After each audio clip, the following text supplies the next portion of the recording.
everyone. Welcome to our monthly YouTube show. From the Waltham Public Library, we'll tell you what we're reading. Once again, my colleagues and I will be sharing titles with you that we've been enjoying or not.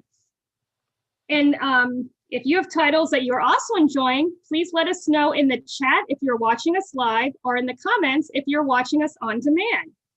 You can also join us on Monday, November 30th at 7 p.m. on Zoom for Tell Us What You're Reading to share some titles. You can request any of the titles that we're discussing today for contactless pickup at the library. Likewise, many of them are also available electronically through our subscriptions to Overdrive or the Libby app and or Hoopla. My name is Laura Bernheim, and I'm the head of reference at the Waltham Public Library. I'm joined today by my colleagues Greg Carter, Dana Hamlin, and Amber Harvey. We have several events and programs coming soon for patrons of all ages, some of which are on our YouTube channel, which, if you don't know how to find us, yes, you do, because you're watching us right now. Hit like and subscribe down below, hit that button. Check our events calendar on walthampubliclibrary.org for future programs. This will also include any Zoom links and or who to contact. You can watch several children's programs, either live or on demand via Facebook Live. Just join the Waltham Public Library Children's Activities Group through the library's Facebook page.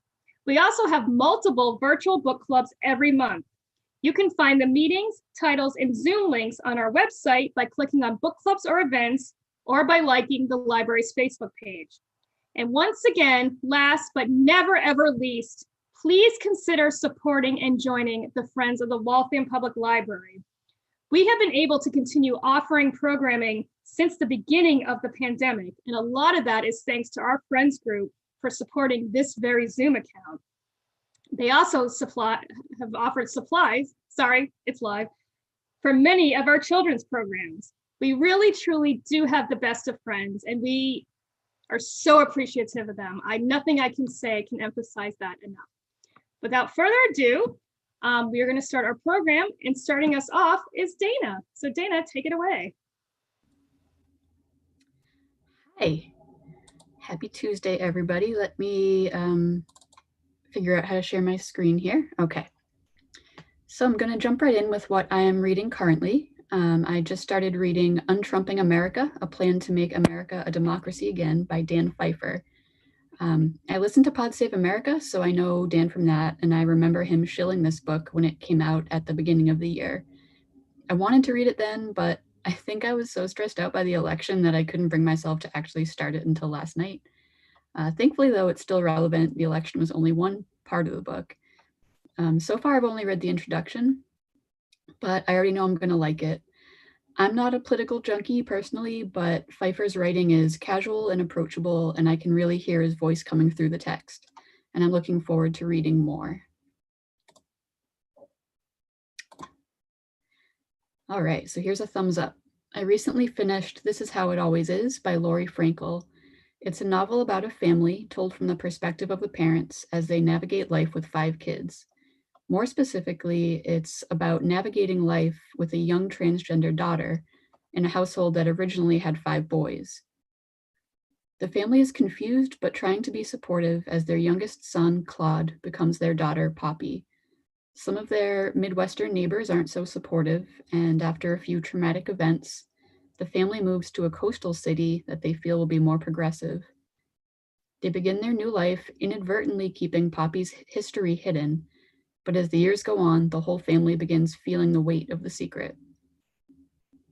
I really enjoyed this book. I ended up staying up way too late pretty much every night because I just wanted to keep reading it. It was really compelling.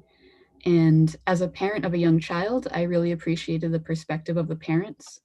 Their thoughts and emotions were laid bare, and I could very easily see myself having similar thoughts and feelings if I were in the same situation.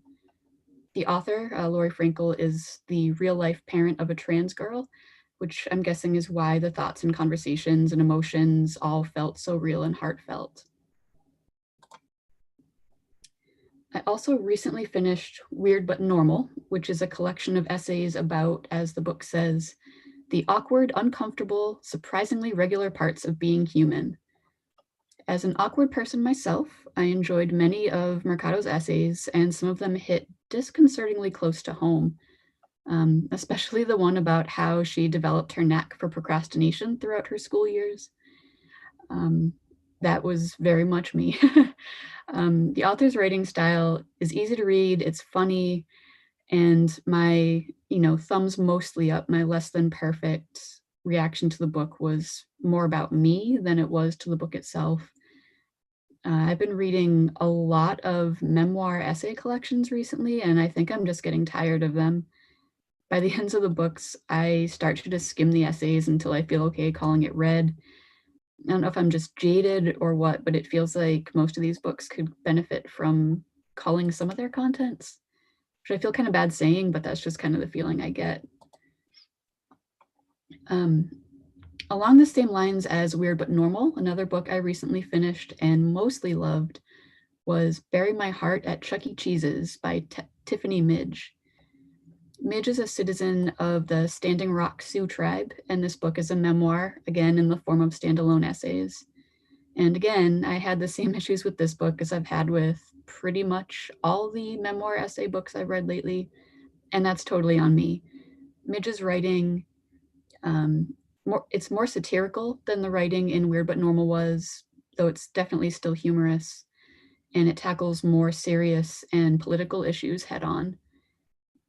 It was definitely eye-opening for me. I'm someone who admittedly lives in a pretty white bubble, so to read about modern life through the eyes of an Indigenous woman was, like I said, eye-opening.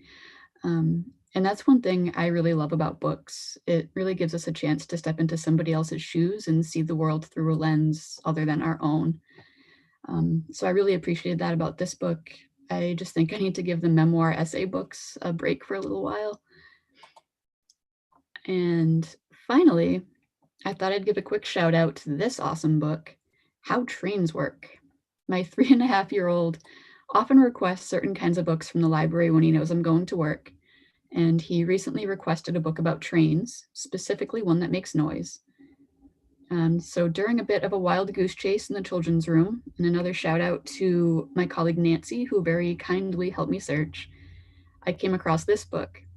It doesn't make noise, which my son was a little bit disappointed about, but it does explain how different types of engines work, different tunnels and bridges and train stations and subways. It's pretty fantastic.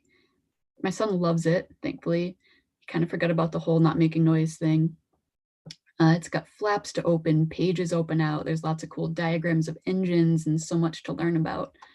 So if you're in the market for a book about trains, I highly recommend this one.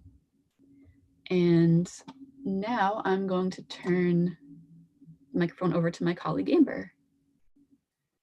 Thanks, Dana. I actually kind of secretly loved Chuck E. Cheese's. My daughter had a birthday party there once, and I was kind of sad that they went out of business recently.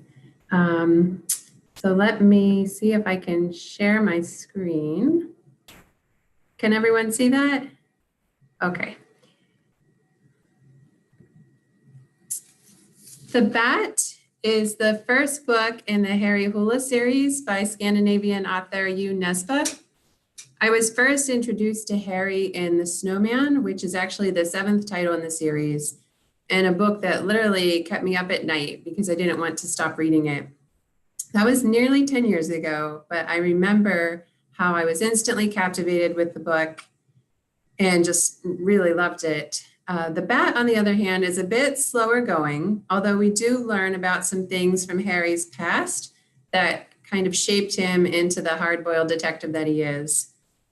Here we meet Harry as he arrives in Australia, where he's been sent to work alongside Sydney police as they investigate the death of a young Norwegian woman who'd been working in a Sydney bar. Harry's been told he's there as a courtesy more than anything, and he's not to take the lead or make any inquiries on his own. As I mentioned, it takes a while for our anti-hero to start breaking the rules, but when he does, things get a lot grittier in a hurry. The body count goes up, Harry starts drinking again, and the witness he'd begun an intimate relationship with walks in on Harry and a prostitute who's also potentially connected to the case. Sharp readers will be able to pick up on clues alongside Harry as he inevitably solves his case ahead of his Australian counterparts. Ultimately, I did not enjoy The Bat as much as The Snowman, but it was worth reading for the backstory. And overall, I think that the Harry Hula novels are among the best when it comes to Scandinavian noir. Saving Ruby King is a debut novel by Catherine Adele West. Ruby's mother, Alice, is shot and killed in her South Side Chicago home, leaving 20-something Ruby with only her violent father, whom she refers to by first name, and her best friend, Layla, who believes Ruby's father is the murderer. Layla is determined to uncover what happened the night Alice was killed, and as she does so, she learns more than she expected. The story is told from several characters' perspectives, including Calvary Church, a character on its own that features prominently in the story. This is the church that Alice attended regularly and where Layla's father is the pastor. I'm not sure I loved having the building telling a part of the story. It was a bit jarring at first. And this is a book we discussed in the Saturday Book Club this past weekend. And when I mentioned this, one of the other attendees said that, on the contrary, she actually loved having the building being a part of the story because buildings have so much history and so much to share. So it kind of made me see it from a different perspective, which I thought was interesting. And it is really, I guess, an ultimately powerful way to expose the stories through the decades, which West does in this case, because the church really did have so many stories to tell. As Layla uncovers the truth, she learns that nothing is as it seems, and ultimately, Ruby cannot be saved until the secrets of the past come to light. It's a really good book and a really astonishingly well-written first novel, for sure. The next one is Monogamy by Sue Miller. Annie's husband, Graham, dies suddenly. As she's deep into the grieving process, Annie learns that Graham had been unfaithful. Lest you worry that I've just spoiled the book, these details are actually on the book jacket. What I did find surprising, however, is that Graham does not die until nearly halfway through the book, leaving me in an almost constant state of suspense, because I initially thought that his passing would happen right away and the rest of the book would be about Annie learning of his infidelity and the repercussions from that. Though the subject's quite sad, the book never feels heavy or tough to read. I think Miller is a fantastic writer, and from page one, her writing is incredibly authentic and cutting, and I think local readers will be especially drawn to the characters. Graham owns an independent bookstore in Cambridge, and Annie is a photographer on the brink of a gallery opening when Graham dies. The passages about the bookstores, author events, and the after parties are marvelous. And as the book navigates between past and present, there are several times I found myself wishing that I had been a part of the seemingly bohemian Cambridge of the 60s and 70s. Sue Miller is the author of many best-selling novels, including The Senator's Wife and the Oprah Book Club pick, While I Was Gone. And this is the first book from her that I've read, but I'm certainly eager to pick up another title. Picture It, Waltham, 2020. A librarian learns that this book exists and immediately places a hold on it, expecting a book filled with cheesecake recipes. Instead, she is delighted to discover that the author has instead framed this as if the girls themselves are sharing their favorite recipes. For instance, Dorothy's chapter features health-conscious recipes and tips for planning out meals in advance, while also including a few dishes nostalgic of her Brooklyn roots. Rose shares many of her favorite recipes from St. Olaf, such as Scandinavian-style open-faced sandwiches and Swedish meatballs. Blanche's recipes, such as cheesy grits or country ham with red-eye gravy, are a reflection of her Southern upbringing, mixed with Floridian-influenced treats such as orange upside-down cake and gazpacho. And of course, Sophia shares many recipes from her Sicilian heritage like minestrone and lasagna, but like Dorothy, also includes a few treats from her days in Brooklyn, like Coney Island knishes. There are indeed one or two recipes for cheesecake included, along with pictures from the show and quotes. all in all, I thought this was a really fun book, and I think that it would make an excellent holiday gift for any Golden Girls fans. And with that, I will turn it over to my colleague, Laura.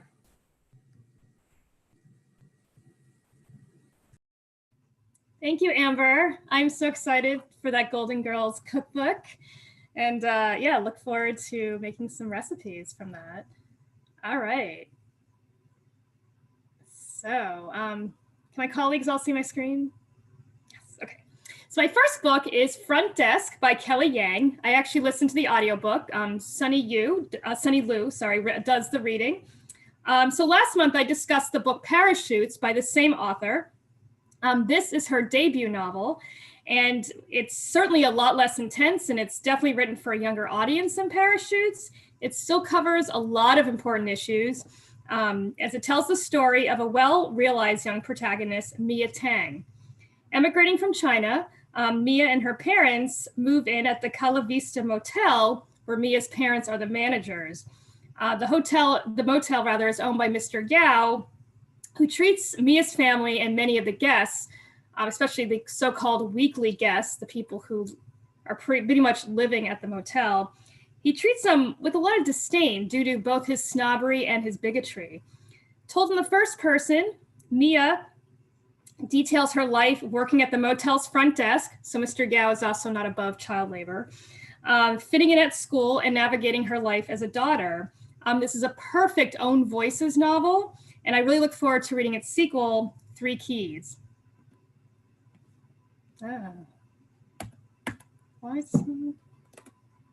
Sorry. There we go. Sorry. Again, it's live. My next book is Tenements, Towers, and Trash, an unconventional illustrated history of New York City by Julia Wartz. This is a graphic novel written by a New Yorker cartoonist, and honestly, I think it's best summed up by the author's own words, which I'll read to you. So this is, again, her words, not mine. This is not a typical history book, nor is it a useful guide to New York City. There are no drawings of Ellis Island or the Empire State Building. The Statue of Liberty makes a brief appearance, but only for the sake of a story about garbage. Instead, this is a book about unique and often forgotten stories from the city's past, accompanied by illustrations of random neighborhoods as they were and as they are. If you're expecting a regular history book or looking for a guide to the city's restaurants or landmarks, you're, word I can't say because this is a family-friendly show, out of luck. I really recommend this book for anyone who loves New York City and is looking forward to getting there or back there once the pandemic ends.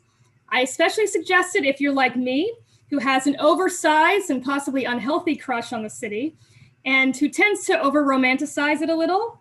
This book is part memoir, part history, all graphic novel. This really paints a real city where people actually live. So not, with all due respect to Sex and the City, which I love that show, this is what I think is the real New York. I'm just loving this book so much.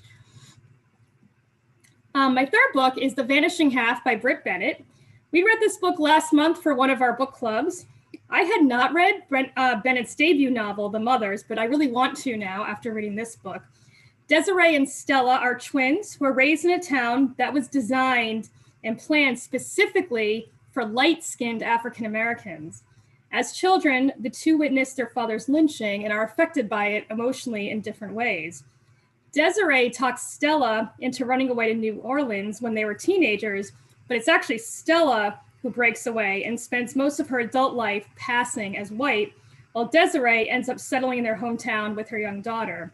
Eventually, Desiree's daughter as an adult encounters Stella's daughter, who has no idea of her mother's true ethnicity. And well, I'm not going to tell you what happens, because that would be terrible of me.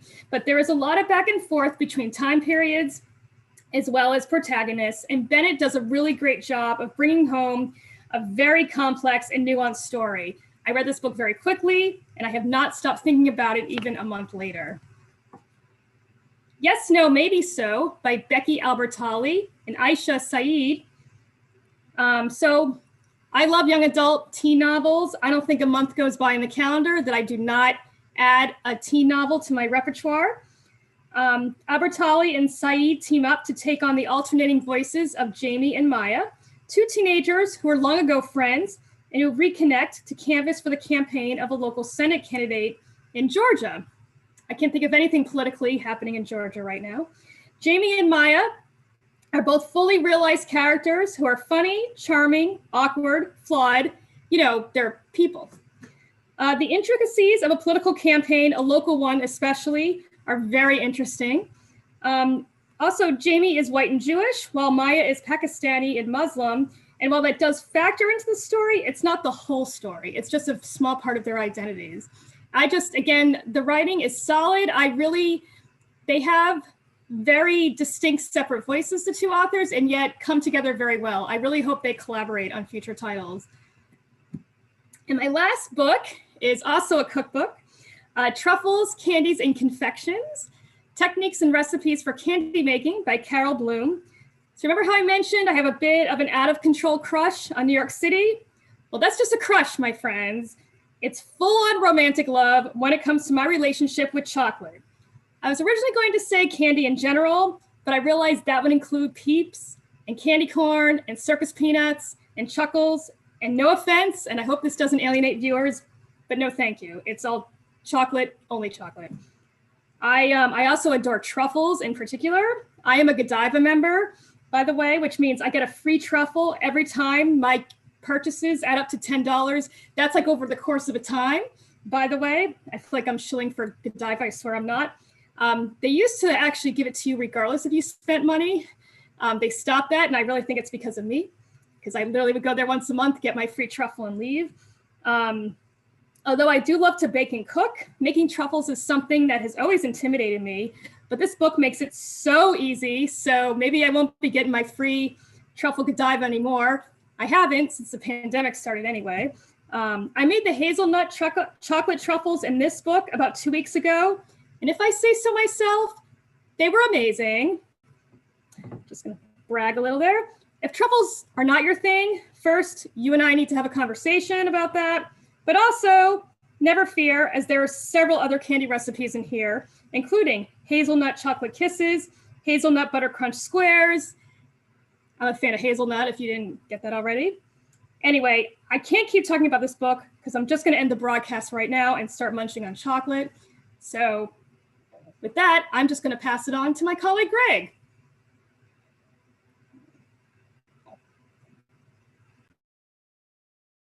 Let's unmute. Thank you, Laura. All right. I am very excited to share what I was reading. Just to warn you, you are going to notice there's a theme. We're going to start from the book that I read read latest to what I'm reading right now. And you'll notice that we are inching away from Halloween. So we're going to start with the scary stories.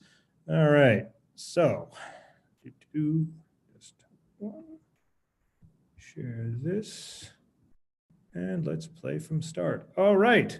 So the first book I was reading, and again, I was reading this around like October 31st, was The World of Lore, Dreadful Places by Aaron Mackey. For those of you who don't know, Aaron Mackey it has a kind of famous podcast called Lore, where he pretty much just talks about random spooky and scary urban legends and awful parts of history, and just kind of delves into like the research and exploration of them. I think he has like actually has a TV series based off of it right now on Amazon. This focuses in particular on places. So in here, they look at the place that kind of started the myth of the Overlook Hotel from Stephen King.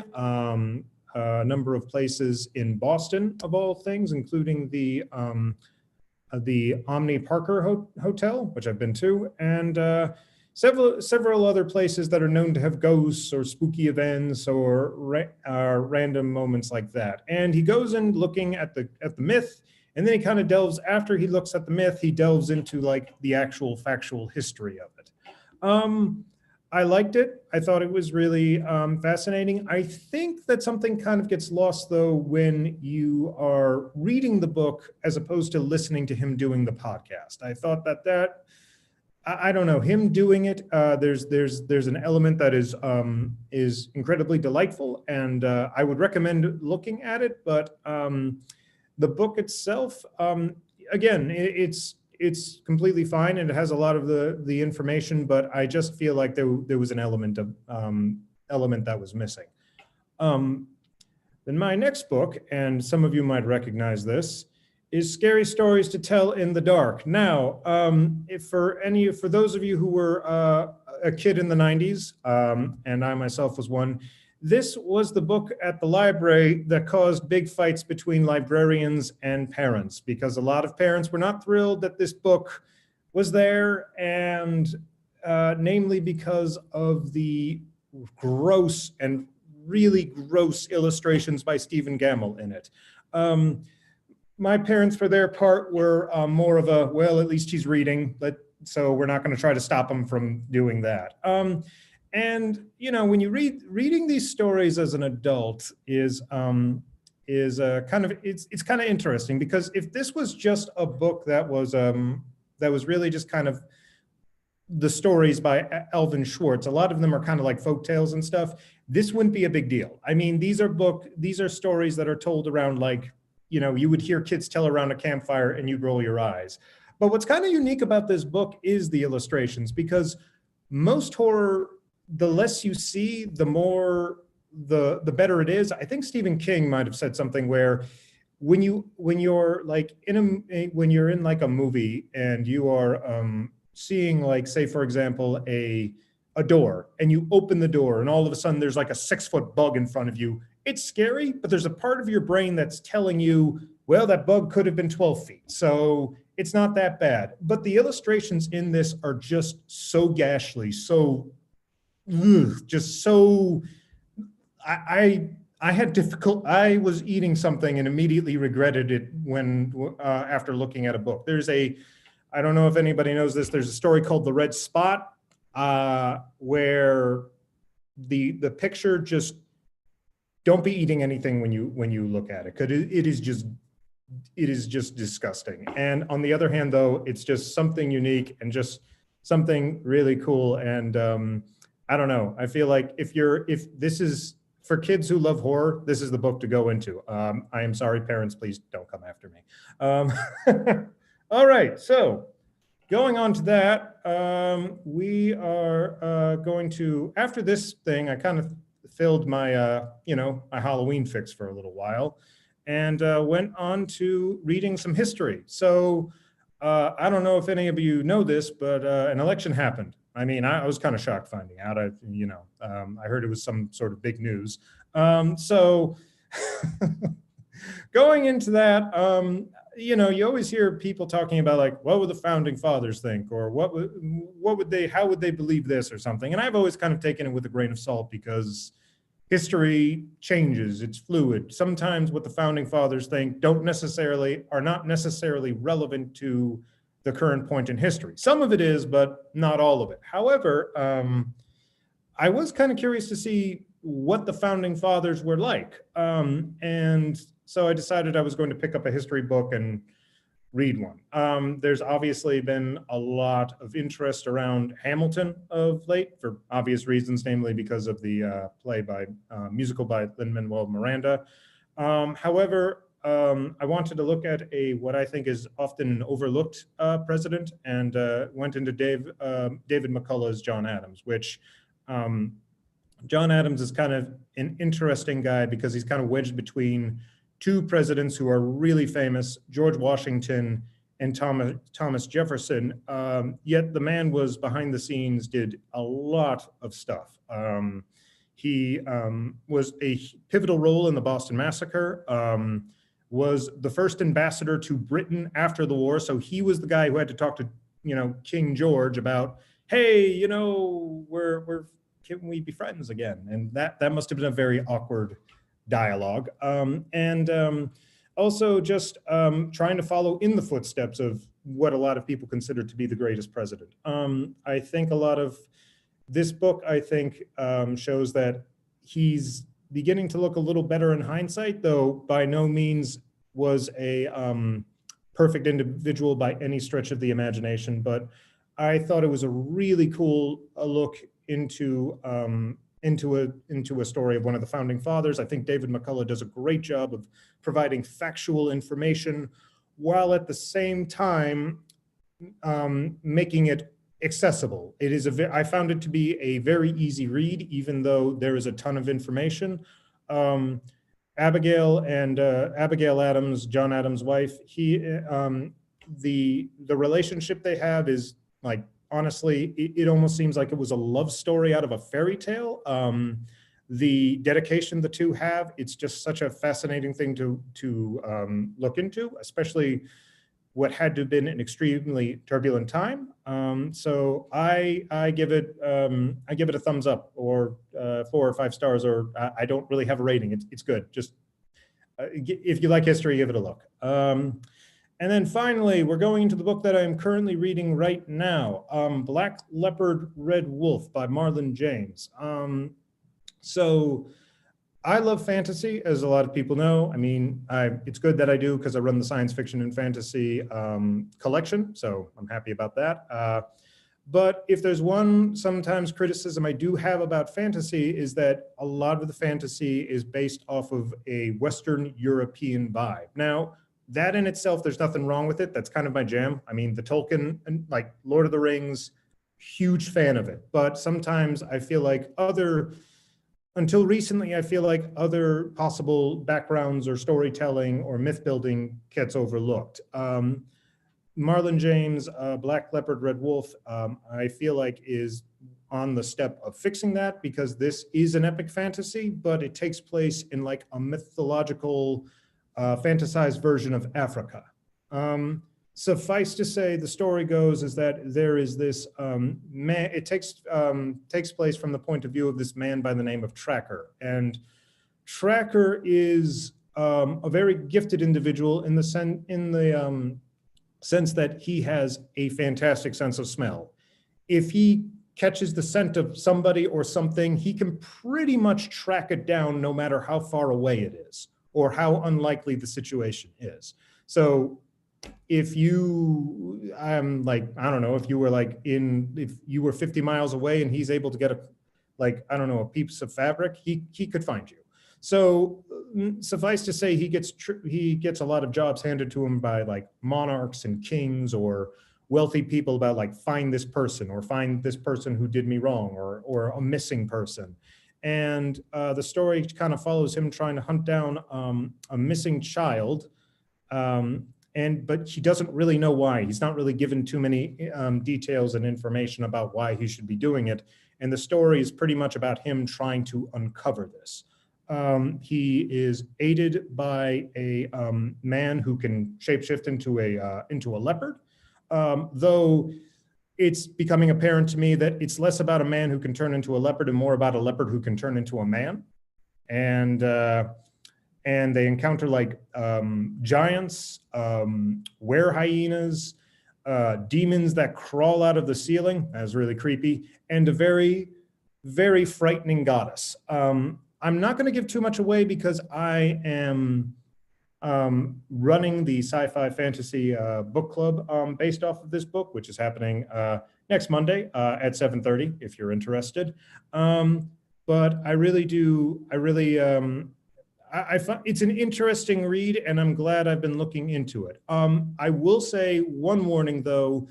This is a very violent book, like Game of Thrones level violence. So if that type of cruelty or torture or anything like that, if you have a real issue with it, which I totally get, it might not be the book for you. But if you are interested in looking into a fantasy world that is not often portrayed, it is something to consider. And with that, I think I am done. Thank you. And let's get out of this. How do I stop the stop share? There we go. All right, thank you. I'm going to put us in gallery view so we can have our conversation now. And just to, as Greg said, if anyone would like to discuss that book with Greg and others, they will be meeting on Monday at 7 p.m. on November 23rd. To get that Zoom link, just go to our website and click on either book clubs or events, and you will find the Zoom information there. Or you're always welcome to either email me. My email address is lbernheim, that's LBERNHEIM at minlib.net, or you can email Greg at gcarter, GCARTER.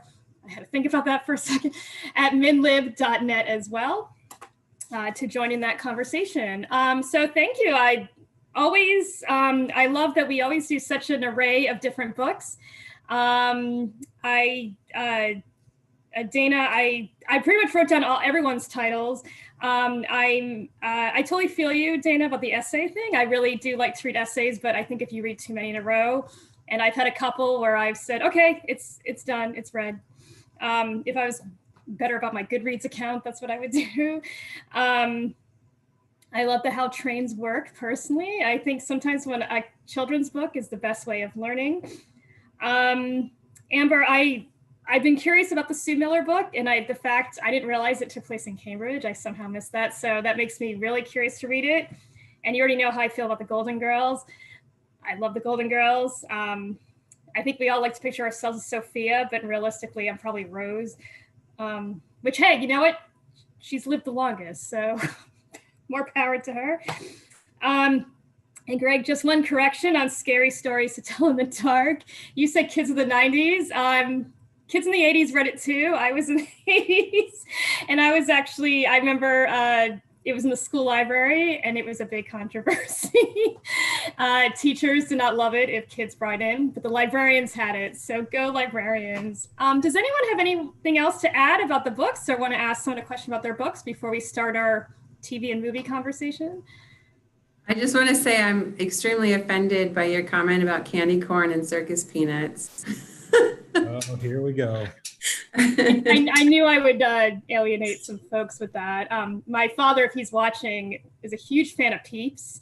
Loved that candy, and I never got that personally. But I love to look at them. They're very pretty. But there's a new candy corn now, if anyone is aware of it.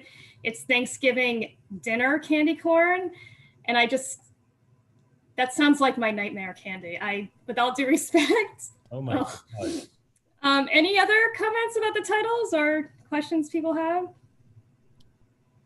I'm very tempted to get my wife that book, the Golden Girls cookbook, I will say, Amber, because Maggie loves the Golden Girls and she's been converting me. So I imagine that would just be another element brought into our lives. Before I met Maggie, all I knew about the Golden Girls was that I don't know, has anybody watched Deadpool, the comic book thing? Well, it's kind of funny because the comic book character in the comics has like a schoolyard like boy crush on B. Arthur and would randomly bring it up every moment. Like the most beautiful. I remember there's one comics like you're about to meet the most beautiful woman in the world. He's like, B. Arthur, and it's like, no, and he's like, oh, nuts. What's the point? That's amazing. I did not know that about Deadpool. I need to start reading the comics now. So who has some movies or TV shows that they've watched or would like to share? I mean, I can start if no one else, or Dana, go ahead. I've been engaging in a little bit of political escapism lately. My husband and I started rewatching The West Wing. And for the first time, I watched the movie Dave the other night, which came out in 1993. There's a man who Dave looks exactly like the president. And there's a bit of a scandalous thing that happens to the president, and so they some of his staff installed Dave as like a puppet president, and it was nice. Like, it was just this kind of like, I don't know, a simpler time back in the early 90s, and it was kind of like a romantic comedy, and Dave really is like, I want to take this opportunity to help people and to do the right thing. And I was like, oh my God, imagine.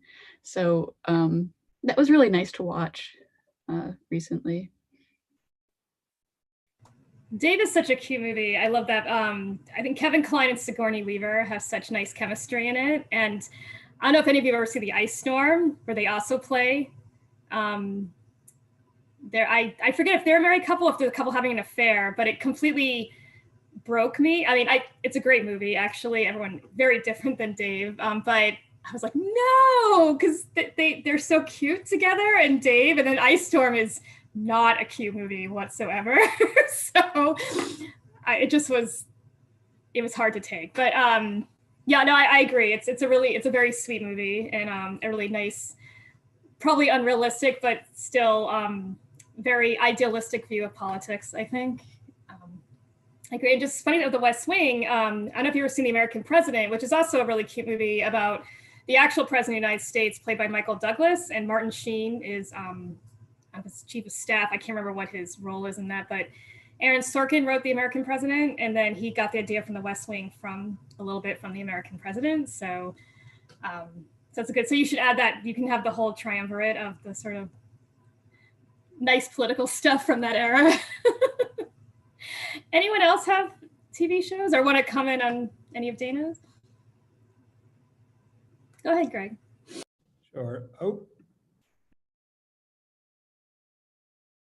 Greg, you're still on mute. Oh, there we go. I've been back and forth. Okay, so there was a movie I just watched recently. It was actually, so like right at the beginning of the month, or was it the end of it? Can't remember. It was The Wolf of Snow Hollow. It's a brand new movie. It actually just got released. It just came out.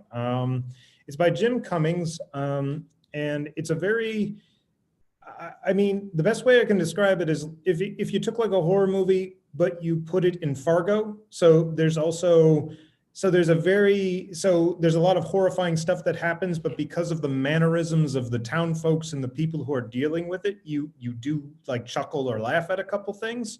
Long story short, it's about like a local sheriff who is dealing with a bunch of murders that have happened, and all of these murders look like they've been the result of a wild animal, and they're all happening on the full moon. So you can guess what people are thinking is going on. But in addition to being like a possible like werewolf movie, it's also about a guy who has breathtaking anger issues, does not know how to be a father, and is dealing with like a lot of these issues, while at the same point trying to convince his elderly dad, who is the local sheriff, but who's very much past his like prime. He is really just holding on because he does not want to be irrelevant.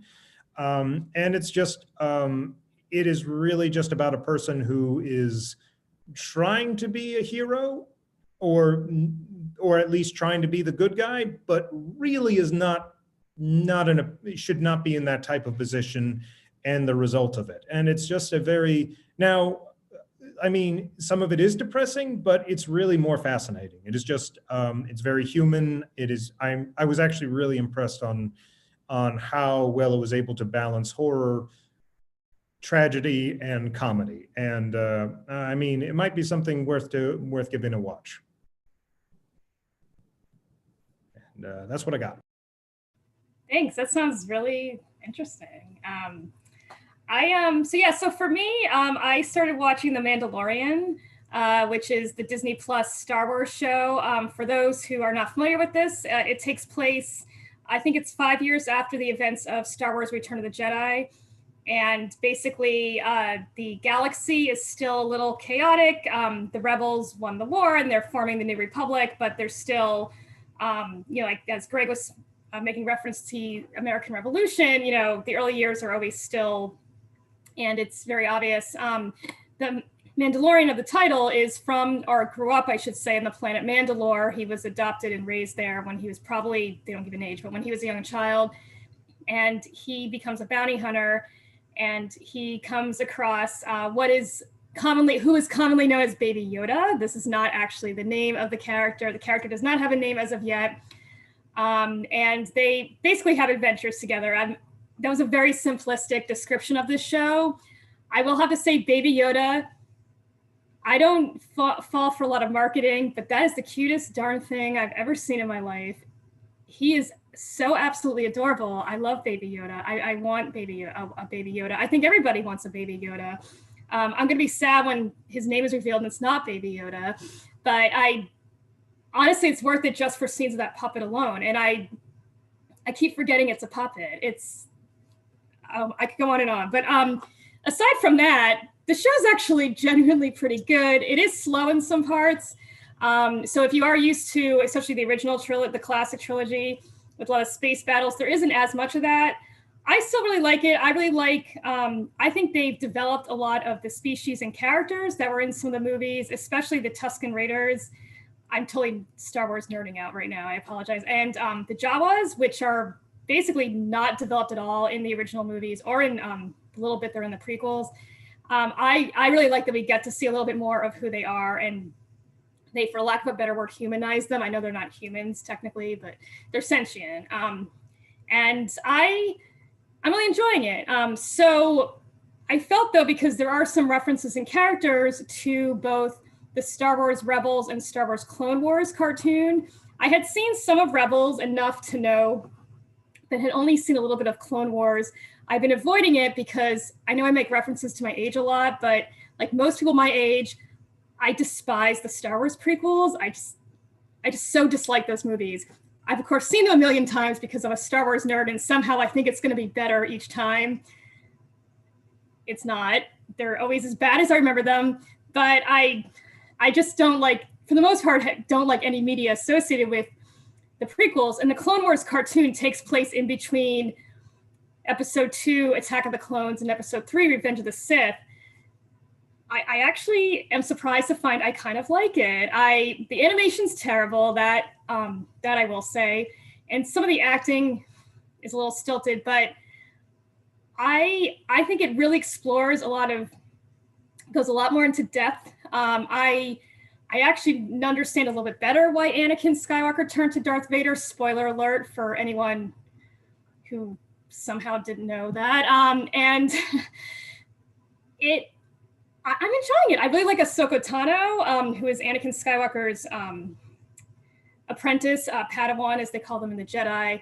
And I'm surprised that I'm enjoying this show. I didn't think I would. Mandalorian, I'm not surprised. Clone Wars, I am totally shocked. And then also, I'm just now watching the new season of The Crown, which, if anyone watches that show, Gillian Anderson, who I adore because I love the X-Files so much, is playing Margaret Thatcher. I think she's doing a good job. It's a little hard to get used to just because I think when someone plays a real person, it's always, especially like Gillian Anderson is so entrenched to me in other roles. But I really enjoyed it, especially, again, I'm going to make an age reference.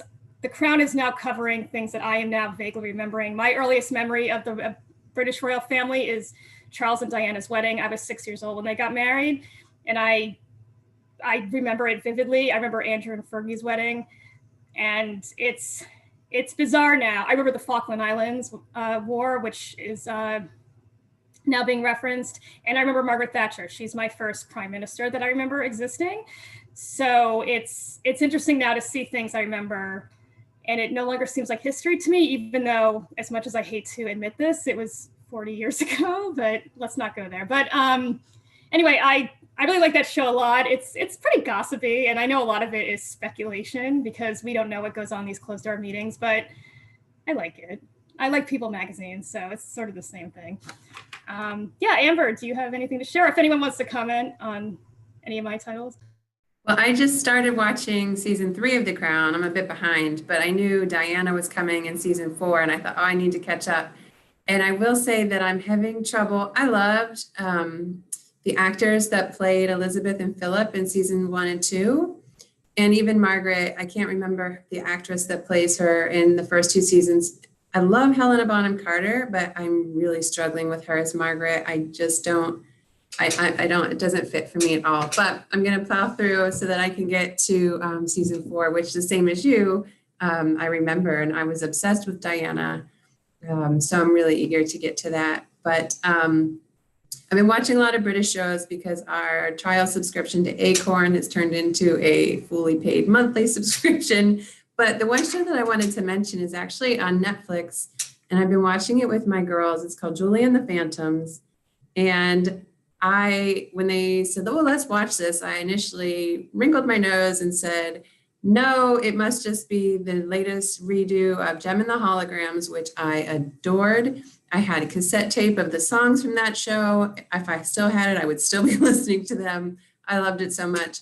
But I have to say, this show is really, so it's by Kenny Ortega, who I know through the girls from their love of the Descendants movies.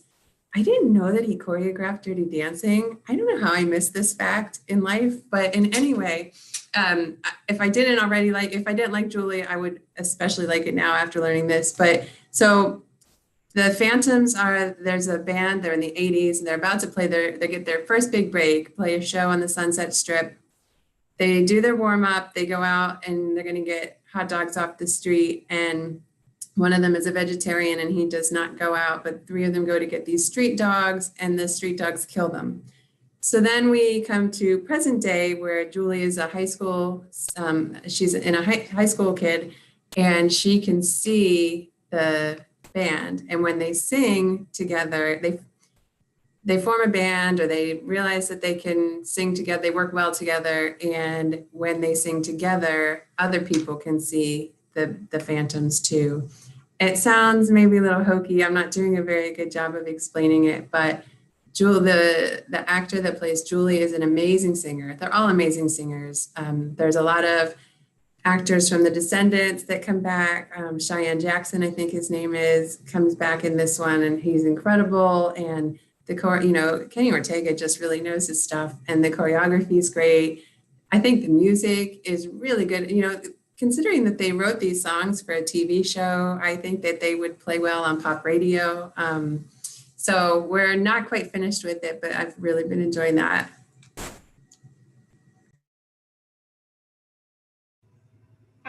Thank you. Yeah, Kenny Ortega. I don't remember when I learned that Kenny Ortega choreographed Dirty Dancing. He also directed, I think, High School Musical, which I'm embarrassed to say is the first I heard of him. I'm not a fan of High School Musical. I'm not just saying that. Believe me, I would admit it if I was. But that was my first heard about him, and then I heard he had done Dirty Dancing. So I definitely would check that out. You had me at Gem and the Holograms. Yes. I actually, my friend and I in 5th or 6th grade entered a contest to try to be on, not to be on the show because it was a cartoon. I forgot what you won, but you had to call up this 1-800 number and you had to sing the Gem theme song. And if they picked you, maybe you went on MTV, I forget. And my friend and I called several times just singing. I'm not going to sing now because I have more dignity than I did at 10 years old, but we had to sing Gem is Truly Outrageous. And I remember her older sisters were irritated listening to us sing, because we also were tying up the phone line, because this was back then when everyone had one phone line in the house. So yes, so that makes me very intrigued, Julian the Phantoms.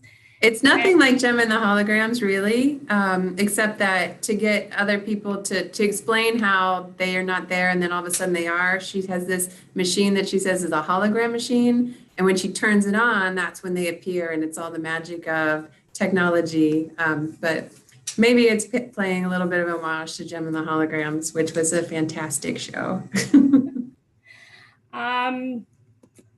And just looking at a couple of our comments in the chat, someone had a question about the movie The Ice Storm. They want to know if it was about an ice skater. No, The Ice Storm is actually an Ang Lee movie from the late 1990s. It takes place in the 70s and basically dissatisfying, disaffected people. It's one of those movies, it's very good, but it's one of those movies where you don't like any of the characters. But it's Ang Lee. I mean, he's a great director.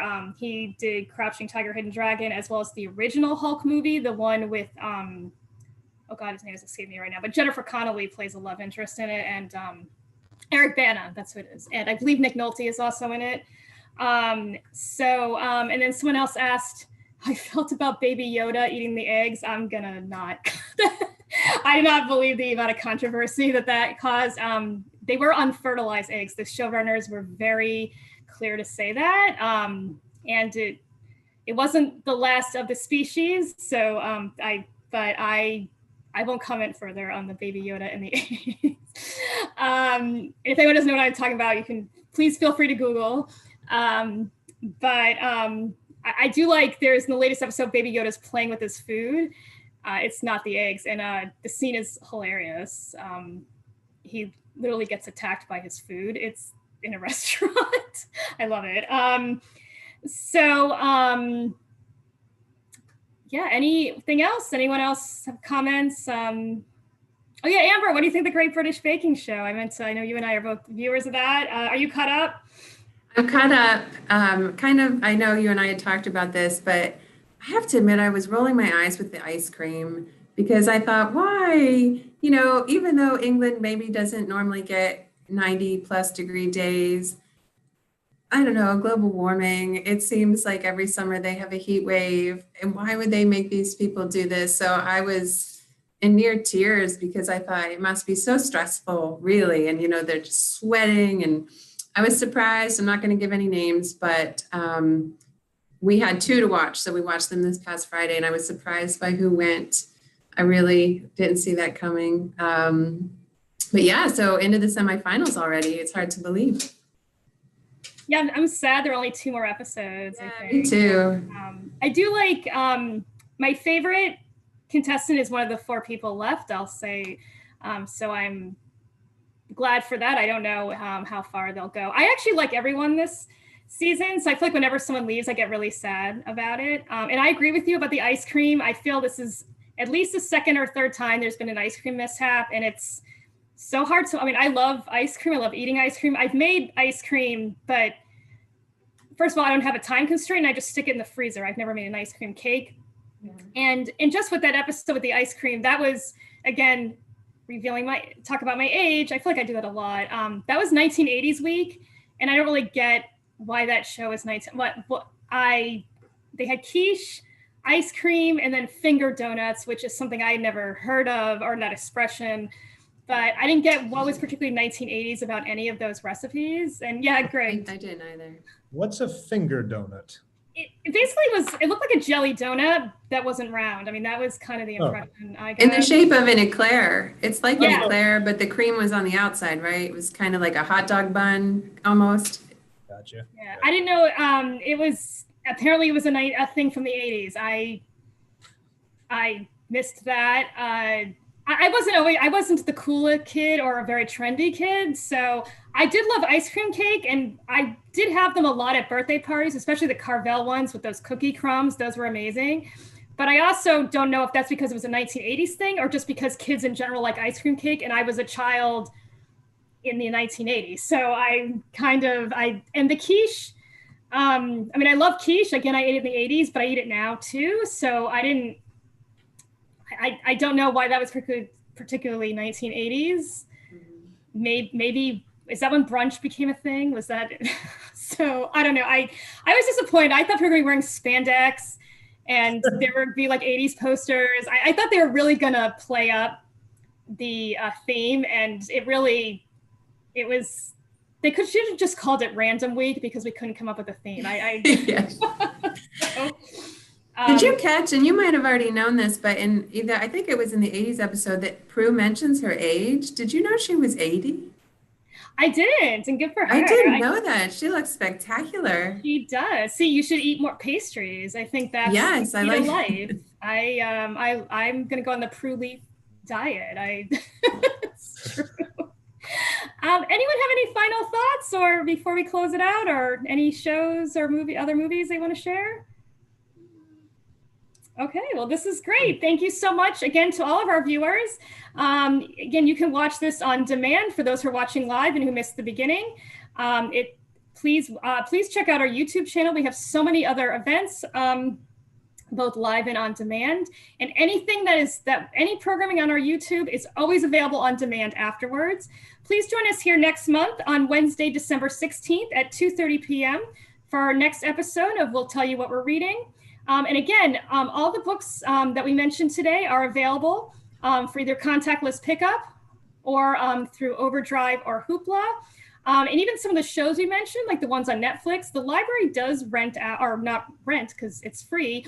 We loan out Rokus that if you have a high definition television, you can use our Netflix subscription to watch some of these shows, such as Julian the Phantoms, The Great British Baking Show.